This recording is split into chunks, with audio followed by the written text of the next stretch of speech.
नमस्कार जी। जय हिंद।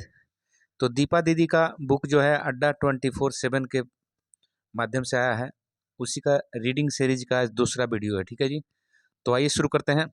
इसमें पहला प्रश्न है, देखिए, वन लाइनर फॉर्मेट में संगीत का आपको बहुत बहुत इम्पोर्टेंट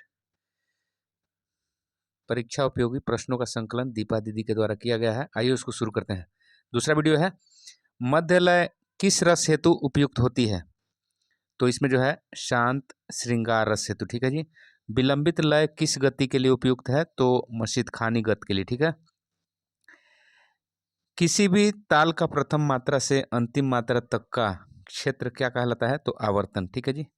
देखिए, खाली मात्रा के लिए किन बोलों का प्रयोग होता है? तो बंद बोल, तातिन, ता या तीन बजाते हैं। ठीक है। जैसे देखिए, ताली वाले स्थान पर कौन से बोल का प्रयोग होता है? तो खुले और जोरदार बोल। ठीक है जी। अगला प्रश्न देख लीजिए। अगला प्रश्न है जी, इसमें दो विभाग एक साथ नहीं हो सकते, तो खाली के। ठीक है जी। देखिए, किसी भी ताल के प्रथम विभाग की पहली मात्रा पर होता है ताली। ठीक है जी। देखिए, जो अटल हो तथा जिसमें वाक्य पूर्ण वर्ण अलंकार लय यति आदि स्पष्ट रूप से दिखाई दे, वह क्या कहलाता है? तो ध्रुपद। ठीक है जी। अगला देखिए, अगला प्रश्न देखिए, प्राचीन काल में ध्रुपद गायक को क्या कहा जाता था? तो कलावंत। ठीक है जी। चार तुकों से युक्त शब्द अक्षरों वाली नौ रसों से युक्त रचना क्या कहलाती है? तो ध्रुपद। ठीक है जी। अगला प्रश्न देख लीजिए, ध्रुपद का विकास किस गायन विद्या से हुआ है? तो प्रबंध गायन विद्या से। ठीक है जी। तो अगला प्रश्न देख लीजिए, ख्याल का विकास किस गायन विद्या से हुआ है? तो साधारणी गीति से। ठीक है जी। ध्रुपद गायन तालों में किया जाता है, तो किस किस ताल में ध्रुपद गायन होता है? तो चौताल में, सूलताल में, तीव्रा में और ब्रह्मताल में। ठीक है जी। ध्रुपद की कितनी बानियां हैं? तो चार बानी। ठीक है जी।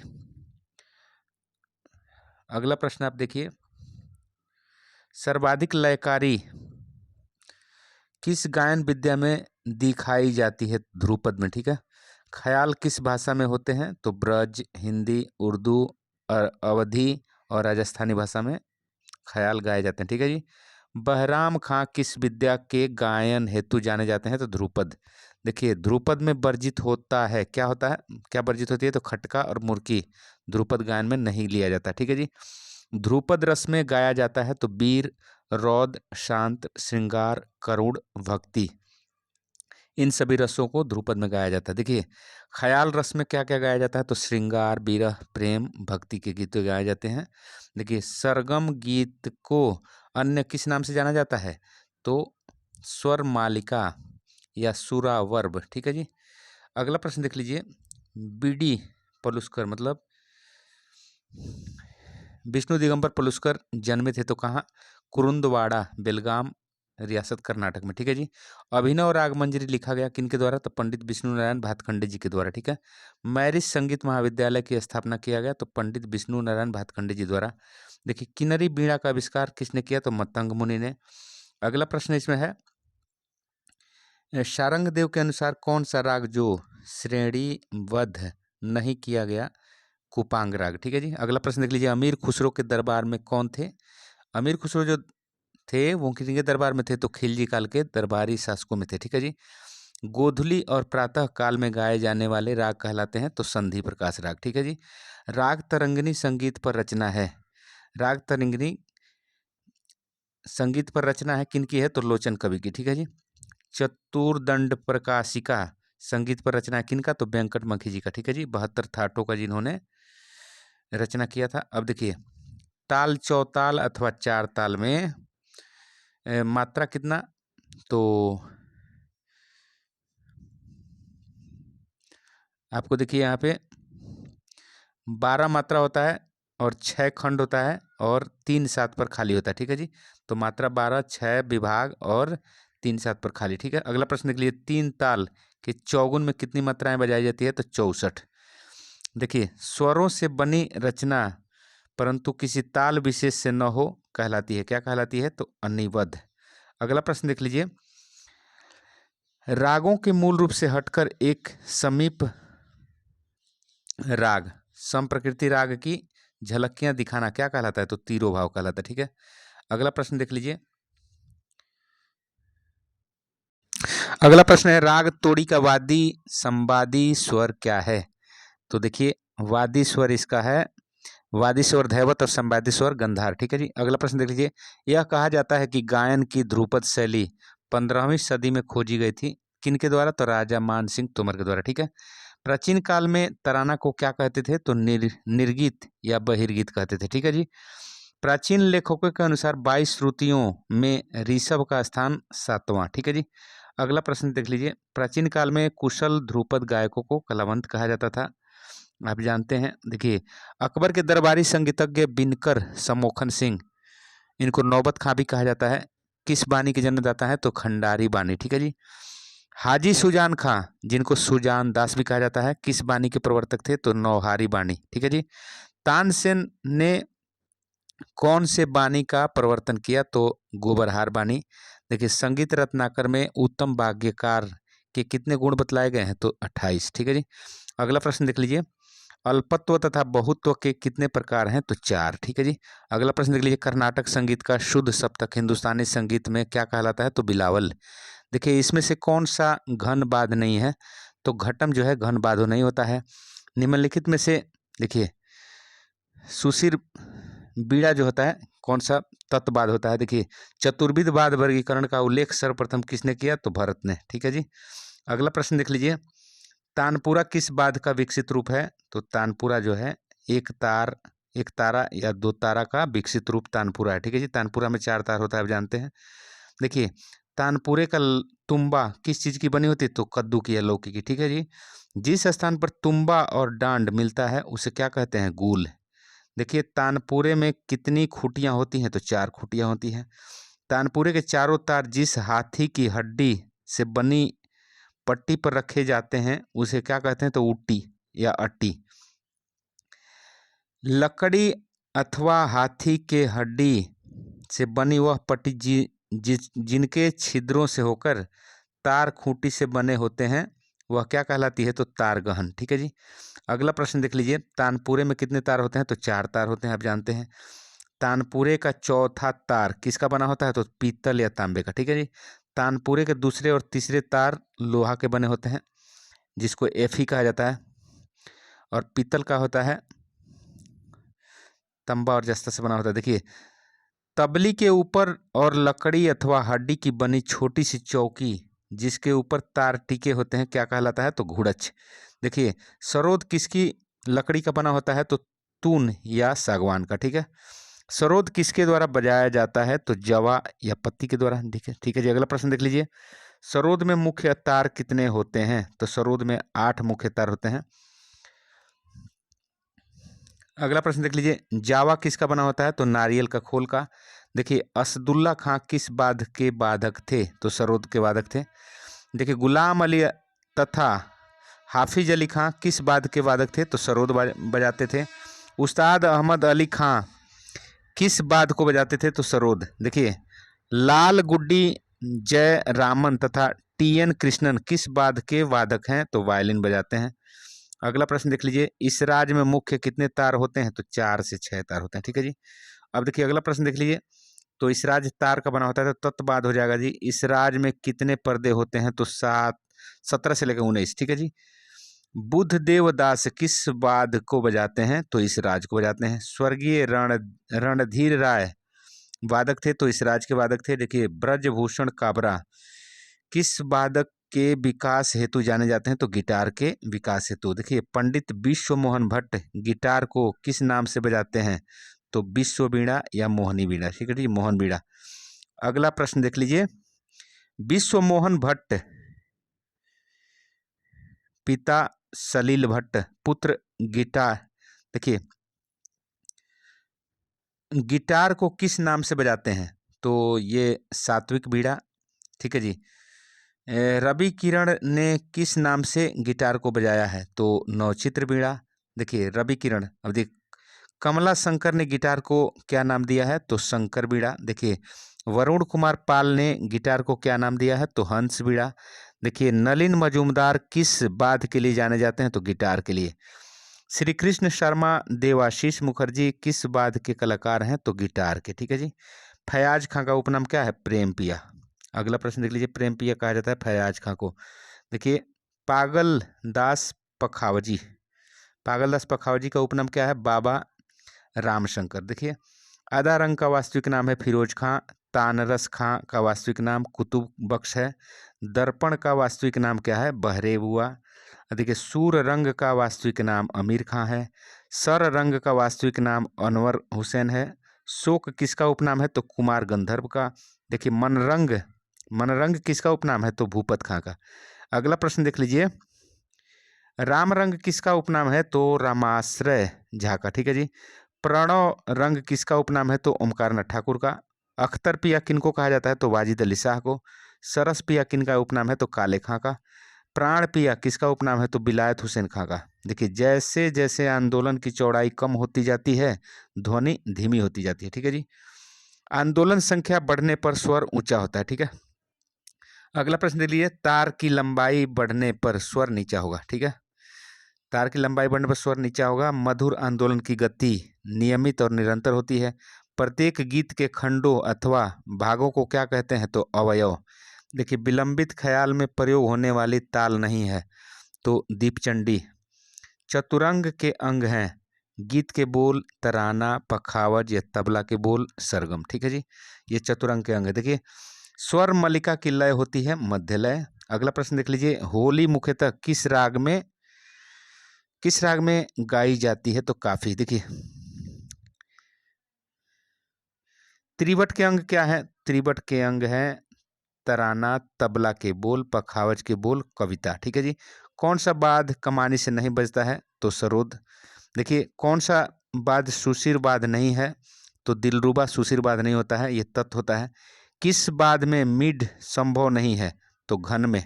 देखिए, तबले की पूड़ी के अन्य नाम क्या क्या हैं? तो चाटी, लौव, स्याही और खाल का संयुक्त नाम पूड़ी है। ठीक है जी। देखिए, तबले के गजरे में कितने छिद्र होते हैं? तो 16। अगला प्रश्न देख लीजिए, अगला प्रश्न, तबले को जमीन पर टिकाने टिकाने के लिए किसका प्रयोग करते हैं? तो गुड़री।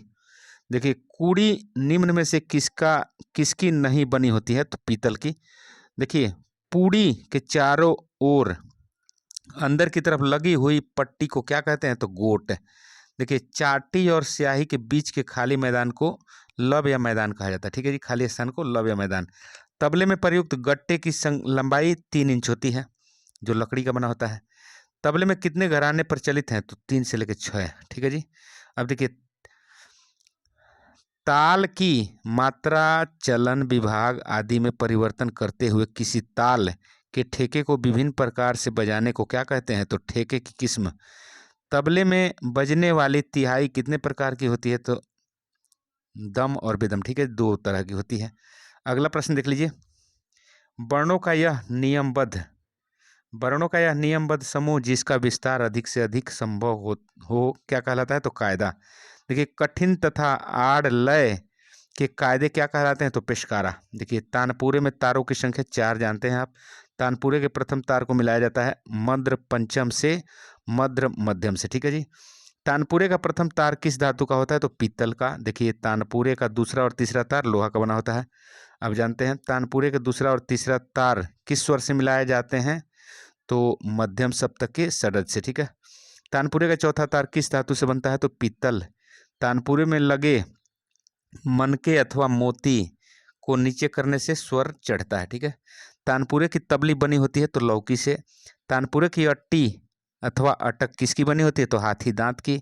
तानपुरे में नीचे के भाग में तार को बांधने के लिए एक कील होती है जिसका अन्य नाम क्या है? अन्य नाम मोगरा या लंगोट है। ठीक है जी। अगला प्रश्न देख लीजिए, जिस स्थान पर तुम्बा और डांड नीचे के भाग से मिलता है वह क्या कहलाता है? तो ब्रिज। देखिए, सितार में घुड़च अथवा ब्रिज की ऊपरी सतह क्या कहलाती है? तो जवारी। देखिए, सितार में पर्दों की संख्या कितनी होती है? तो 16 से 24। अच्छी गुणवत्ता वाली सितार में पर्दे के नीचे कुछ पतले तार होते हैं जिसके लिए अलग अलग छोटी खूंटियां और एक छोटा सा घुड़च होता है, उन्हें क्या कहते हैं? तो तरब कहते हैं। ठीक है जी। अगला प्रश्न देख लीजिए, सितार का प्रथम तार किस धातु का बनता है? तो लोहा। याद रखिए, लोहा का। सितार का दूसरा और तीसरा तार किस धातु का बनता है? तो पीतल। सितार का चौथा तार किस धातु से बनता है? तो लोहा। सितार का 5वां तार किस धातु से बनता है? पीतल से। देखिए सितार का 6ठा तार जो है किस स्वर से मिलाया जाता है? तो मध्यम षड्ज से। ठीक है जी। सितार के किस तार को चिकारी का प्रथम तार कहा जाता है? तो 6ठे तार को। ठीक है जी। अगला प्रश्न देख लीजिए, सितार का 7वां तार किस धातु का बनता है? तो लोहा। सितार में कुल 7 तार होते हैं। देखिए सितार के मुख्य कितने बोल होते हैं? 2, दा और रा, दारा। जब सितार पर मिजराब को बाहर से अंदर की और लाते हुए तार पर प्रहार करते हैं और अंगुली अपनी ओर खींचते हैं तो कौन सा बोल निकलता है? तो दा। ठीक है जी। सितार में बंधे हुए पर्दों के समूह जो कि ठाट ठाट कहलाते हैं, कितने प्रकार के होते हैं? तो 2 प्रकार के। देखिए वह ठाट जिसके पर्दों को खिसकाने की आवश्यकता नहीं होती है, अचल ठाट कहलाते हैं। देखिए सितार के तार पर मिजराब से प्रहार करने पर उत्पन्न ध्वनि जो कि बोल कहलाती है, कितने प्रकार के प्रहार से उत्पन्न होती है? तो 2 प्रकार के। देखिए बाध पर बजाई जाने वाली राग तालबद्ध रचनाएं जो कि गत कहलाती है, कितने प्रकार की होती है? तो 2 प्रकार की। मसीदखानी गत किस ताल में बजाई जाती है? तो मसीदखानी गत 3 ताल विलंबित में बजाते हैं और रजाखानी गत किस लय में बजाते हैं? तो द्रुत लय में। ठीक है जी।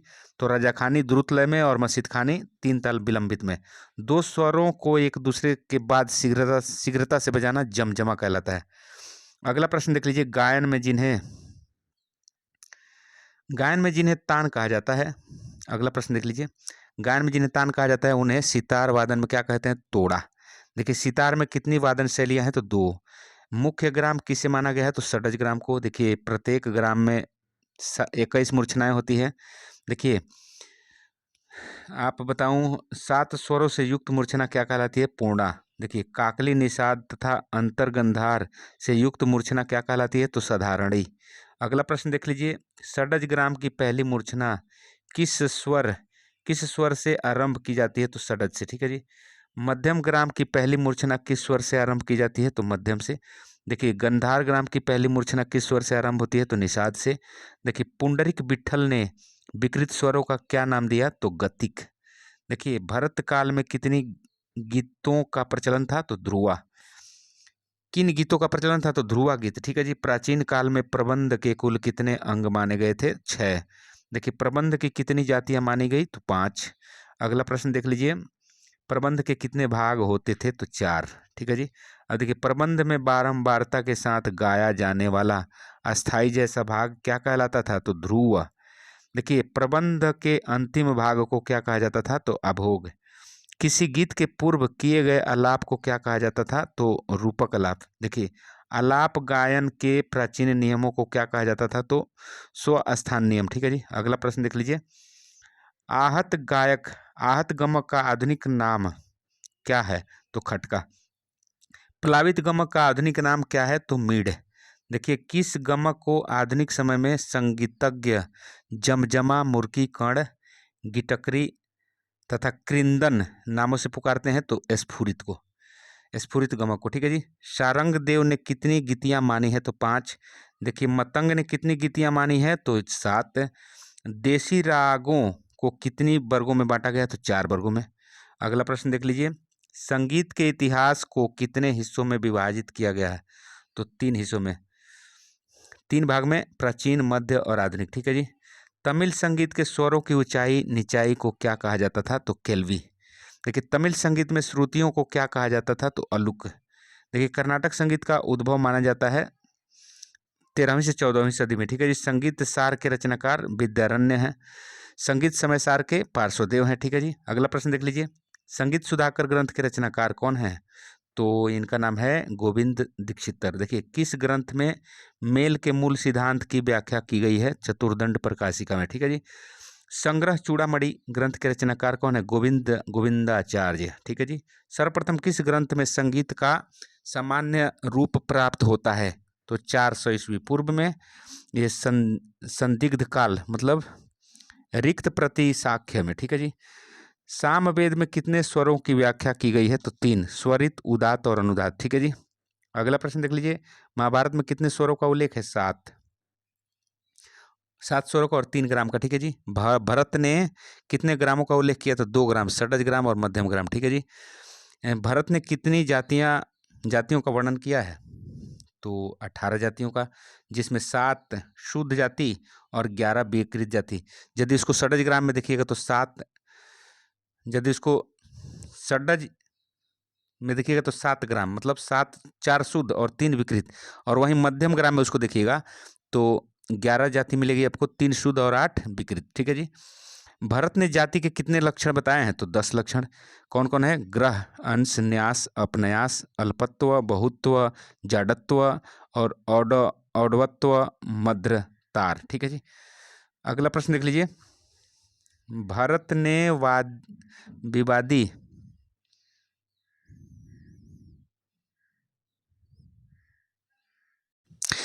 भारत ने विवादी स्वरों के बीच कितनी श्रुतियों का अंतर माना है? तो 2 श्रुतियों का अंतर माना है। ठीक है जी। 2 श्रुतियों का अंतर। देखिए अगला प्रश्न, भरत द्वारा षडज ग्राम तथा मध्यम ग्राम के पंचम के बीच श्रुतियों को क्या नाम दिया गया है? तो प्रमाण श्रुति। ठीक है जी। भरत ने संवादी स्वरों के बीच कितनी श्रुतियों का अंतर माना है? तो 9 से 13 श्रुतियों का। दत्तल ने किस ग्रंथ का रचना किया? तो दत्तिलम के। देखिए दत्तिलम ग्रंथ में किस ग्राम का उल्लेख मिलता है? तो गंधार ग्राम का, केवल गंधार। और निषाद ग्राम का भी मिलता है, क्योंकि गंधार ग्राम को ही निषाद ग्राम कहा जाता है। ठीक है जी। अगला देखिए, मतंग मुनि के द्वारा रचित ग्रंथ का नाम क्या है? तो बृहदेशी। ठीक है जी, इसमें देसी गीतों का संकलन है। अगला प्रश्न देख लीजिए इसमें। अगला प्रश्न है, संगीत के इतिहास में सर्वप्रथम राग शब्द का वर्णन किस ग्रंथ में मिलता है? तो बृहदेशी में। नारदीय शिक्षा ग्रंथ के रचनाकार कौन है? तो नारद मुनि, लगभग 10 से 12वीं सदी में। नारदीय शिक्षा के में कितने ग्राम रागों का वर्णन किया गया है? तो 7 ग्राम राग। ठीक है जी। मध्यकाल को कितने भागों में विभाजित किया जाता है? तो 2 भाग में। पूर्व मध्यकाल में प्रबंध का प्रचलन और मध्यकाल में विकास का काल था। ठीक है जी। अगला प्रश्न देख लीजिए।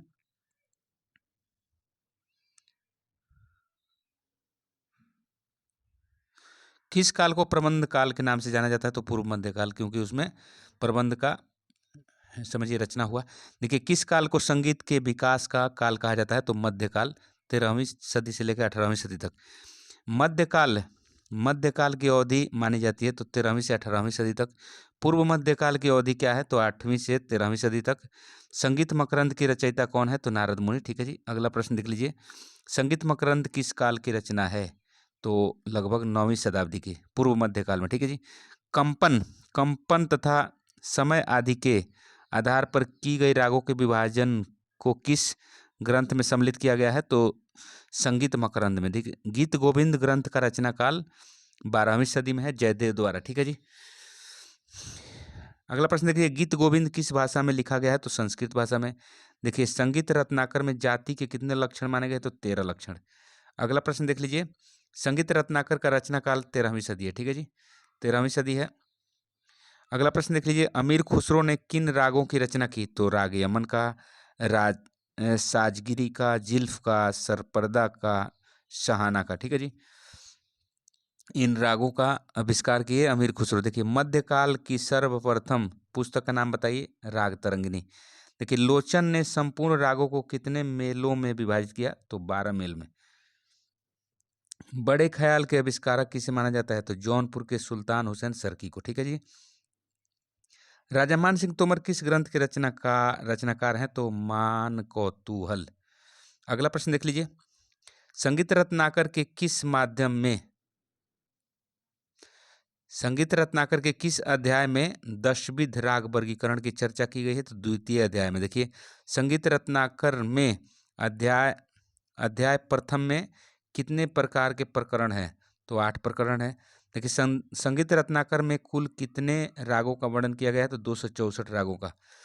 संगीत रत्नाकर को अन्य किस नाम से जानते हैं? तो सप्त अध्याय, क्योंकि इसमें 7 अध्याय है। संगीत रत्नाकर में कुल कितने स्वरों की व्याख्या की गई है? तो कुल 9 स्वरों का, मतलब 7 शुद्ध और 12 विकृत स्वरों का। ठीक है जी। जबकि आधुनिक काल में टोटल 12 स्वर हैं, 7 शुद्ध है और 5 विकृत। ठीक है जी। हिंदुस्तानी तथा कर्नाटकी संगीत का आधार ग्रंथ किसे माना गया है? तो संगीत रत्नाकर को। संगीत रत्नाकर के द्वितीय अध्याय में कितने प्रकरण है? तो 2 प्रकरण। संगीत रत्नाकर के किस अध्याय में 5 गीतियों का वर्णन किया गया है? तो दूसरा अध्याय में। इसको कहते हैं राग विवेकाध्याय, ठीक है जी। संगीत रत्नाकर के किस अध्याय में वाग्यकार के लक्षण तथा गायक के गुण अवगुण का वर्णन किया गया है? तो तीसरा अध्याय में। परकीण, इसको कहा जाता है परकीणा अध्याय, ठीक है जी। अगला प्रश्न देख लीजिए। अगला प्रश्न है, संगीत रत्नाकर में कितने प्रकार की अलाप्ति का वर्णन किया गया है? तो 2 प्रकार के, राग अलाप्ति और रूपक अलाप्ति, ठीक है जी। संगीत रत्नाकर में प्रबंध के कितने प्रकार माने गए हैं? तो 3 प्रकार, सूढ़, अली या अलिक्रम और विप्रकीर्ण, ठीक है जी। 3 प्रकार के आपको क्या माने गए हैं? तो प्रबंध माने गए हैं। देखिए, संगीत रत्नाकर में गान के कितने प्रकारों का वर्णन किया गया है? 2 प्रकार का, निबद्ध गान और अनिबद्ध गान, ठीक है जी। संगीत रत्नाकर में निबद्ध गान को कितनी संज्ञाएं दी गई है? तो 3, प्रबंध, वस्तु और रूपक, ठीक है जी। अगला प्रश्न देख लीजिए। संगीत रत्नाकर में मार्गी तालों के कितने प्रकार बताए गए हैं? तो 5 प्रकार बताए गए हैं। 5 मार्गी संगीत और 120 देसी तालों का, ठीक है जी। 5 प्रकार के मार्गी ताल और 120 प्रकार के देसी ताल। देखिए, संगीत रत्नाकर में कितने प्रकार के वाद्यों का वर्णन किया गया? तो 4 प्रकार के, चतुर्विध 4 वाद्य वर्गीकरण, ठीक है जी। कौन कौन? तो तत्, तार वाले, सुशिर, हवा से बजने वाले, औनत, चमड़ा से बनने वाले, घन, धातु से बनने वाले, एक तंतुवाद भी होता है। देखिए, संगीत रत्नाकर में कितने रसों का वर्णन है? तो 9 रस। नाट्य शास्त्र में 8 रस का वर्णन है, संगीत रत्नाकर में 9, याद रखिएगा। संगीत रत्नाकर में उद्धृत लास्य नृत्य किस देवीय रूप से उत्पन्न माना जाता है? तो पार्वती। तांडव नृत्य जो शिव जी करते हैं, ठीक है जी। भारत में विद्यालय संगीत की शिक्षा का आरंभ 19वीं सदी से माना जाता है। किस संगीतज्ञ को तुलापाकम के नाम से जाना जाता है? तो दक्षिण के प्रसिद्ध संगीतज्ञ अन्नमाचार्य को, ठीक है जी। मेल का निरूपण सर्वप्रथम किसकी पुस्तक में प्राप्त होता है? तो संगीत सार, विद्यारण्य के द्वारा लिखा गया है। तमिल संगीत का उद्भव किसके द्वारा माना गया है? तो अगस्त मुनि और उनके शिष्यों के द्वारा, ठीक है जी।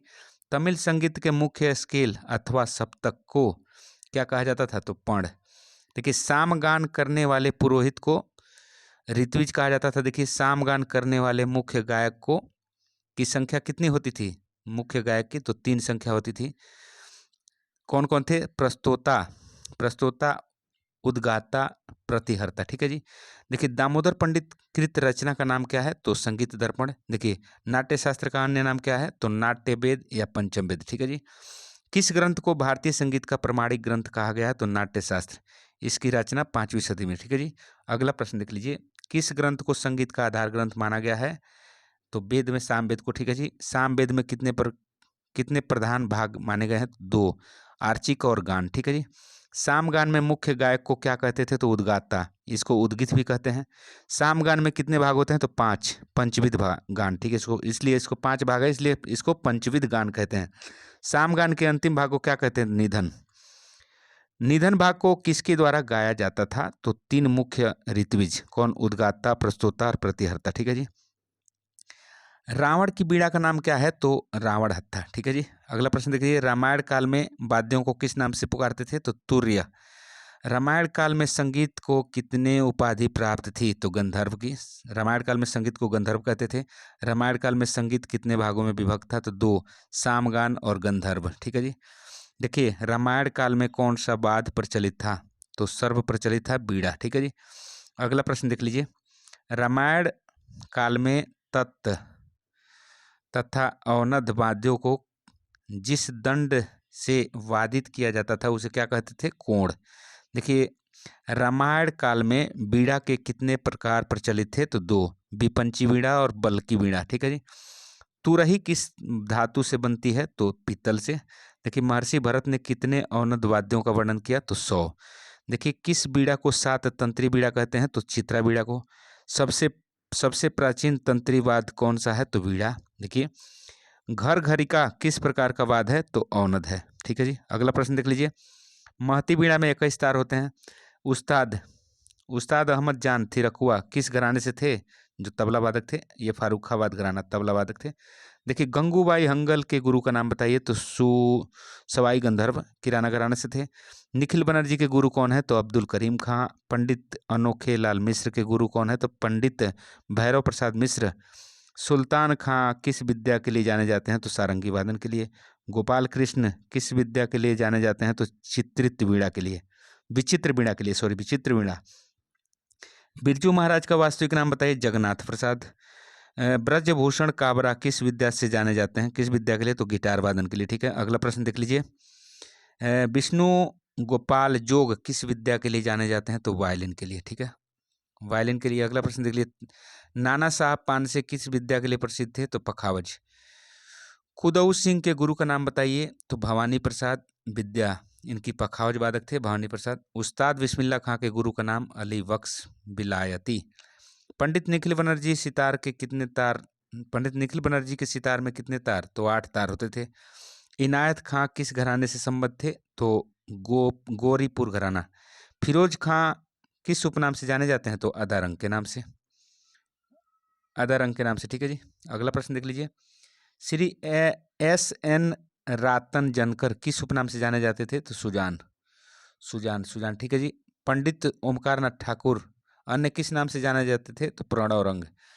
समता प्रसाद का अन्य नाम बताइए? गुदई महाराज। देखिए, फयाज खां का अन्य नाम बताइए? प्रेमपिया।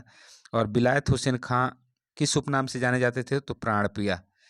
अगला प्रश्न देख लीजिए। पंडित दीनानाथ मिश्र का उपनाम बताइए? तो सेवक। देखिए, बहरे बुआ का उपनाम क्या है? दर्पण। पंडित रामाश्रय झा का उपनाम क्या? रामरंग। भुर्जी खां साहब का वास्तविक नाम क्या था? शमसुद्दीन खां। मंजी खां का वास्तविक नाम? अमरुद्दीन खां। कल्लन खां का वास्तविक नाम? गुलाम हैदर खां। गौहर जान को अन्य किस नाम से जानते थे? तो छगन पिया। इसराज बाध किससे बजाया जाता है? तो गज से। अगला प्रश्न देख लीजिए। ब्रह्म बीड़ा में कितने तार? तो 7 तार होते हैं। ब्रह्म बीड़ा में 7 तार और विपंची बीड़ा में 9 तार होते हैं। कानून बाध तंत्री वाद्य है। देखिए, हवेली संगीत के साथ किस वाद्य का संगत किया जाता है? तो पखावज का। नाद स्वरम किस प्रकार का वाद्य यंत्र है? तो सुशीर, शहनाई के जैसे। कर्नाटक में जो शहनाई है उसको जो है नाद स्वरम कहा जाता है। देखिए, मधुकरी वाद्य किस प्रकार का वाद्य यंत्र है? तो सुशीर। देखिए, काष्ठ तरंग तथा लौह तरंग किस प्रकार का वाद्य है? तो घन। देखिए, पुष्कर वाद्य किस प्रकार का वाद्य यंत्र है? तो मृदंग, मृदंग को कहा जाता है पुष्कर वाद्य। ठीक है जी। जालरा किस प्रकार का वाद्य यंत्र है? तो घन है, जालरा घन है। ठीक है जी। पटह किस प्रकार का वाद्य यंत्र है? तो औनद है। देखिए, प्रणव किस प्रकार का वाद्य यंत्र है? तो औनद है। देखिए, पड़व, पड़व। उपंग किस श्रेणी का वाद्य यंत्र है? उपंग औनद है।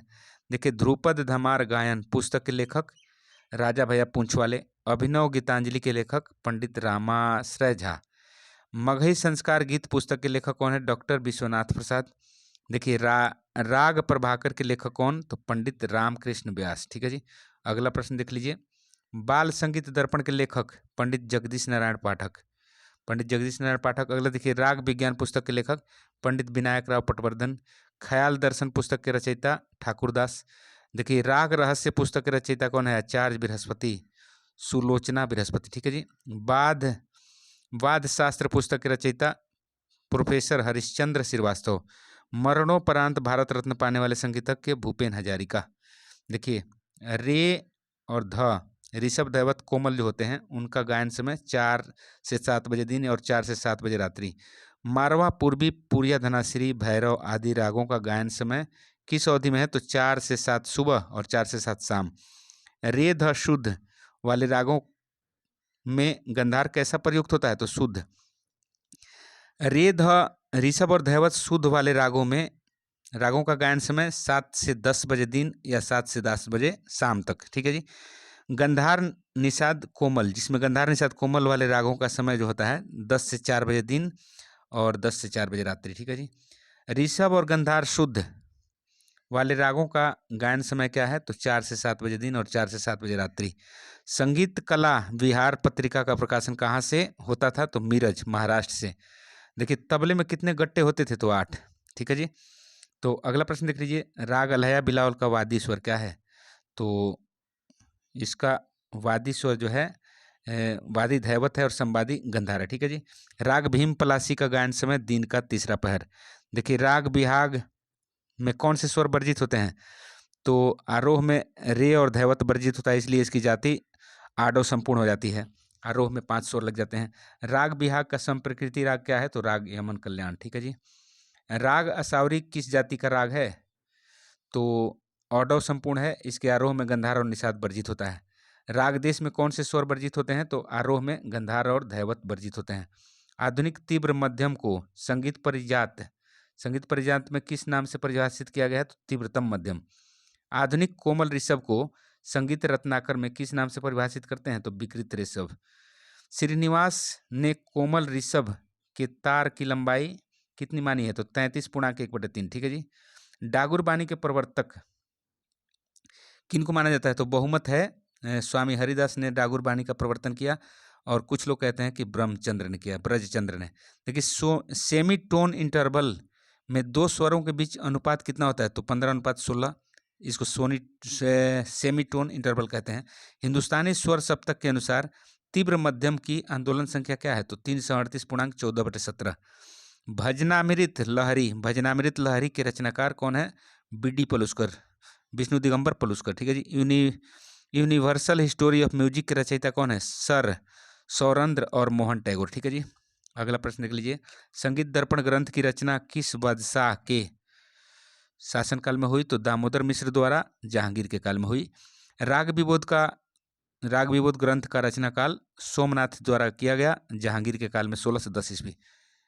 कव्वाली का भारत में प्रवर्तन किससे माना जाता है? प्रवर्तक निजामुद्दीन औलिया को, और इसका प्रचार प्रसार अमीर खुसरो ने किया। देखिए सारंगदेव ने संवादी स्वरों के बीच दूरी कितनी श्रुतियों का माना है? तो 8 से 12। देखिए मुरली प्रकाश ग्रंथ के लेखक कौन है? तो भाव भट्ट। अगला प्रश्न देख लीजिए। कजरी गीत किस भाषा में गाई जाती है? किस भाषा में गाया जाता है? तो अवधी, बुंदेलखंडी, ब्रज और भोजपुरी। ठीक है जी। किस हिंदुस्तानी राग को दक्षिण संगीत से ग्रहण किया गया है? तो राग सरस्वती। देखिए षडज ग्राम की 5वीं मूर्छना का नाम क्या है? तो मत्स्यकृता।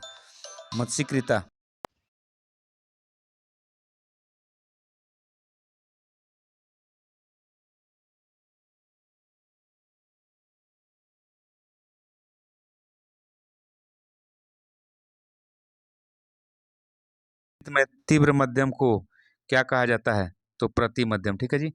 अगला प्रश्न देखिए। कर्नाटकी संगीत में कोमल निषाद को क्या कहते हैं? तो षट श्रुति धैवत या कौशिक निषाद। देखिए कर्नाटकी जाति स्वर को अन्य किस नाम से जाना जाता है? तो स्वर पल्लवी।